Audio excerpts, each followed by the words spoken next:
Majumwa, Tommy Dunshaw, new for Give 5 workshop from New Script Mental Health, and it's all about how we do mental health in this community, how we can do it better, how we can challenge things like the overprescription of drugs, the lack of choice, the lack of alternatives and complementary treatments for people who are struggling with their mental health.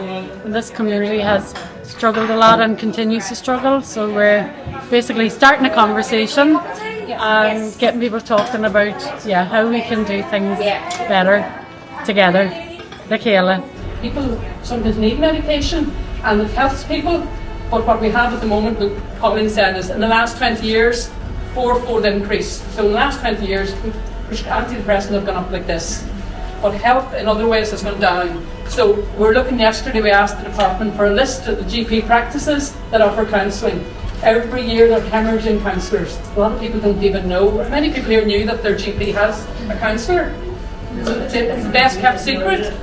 Most people don't know your GP should have an in-house counsellor.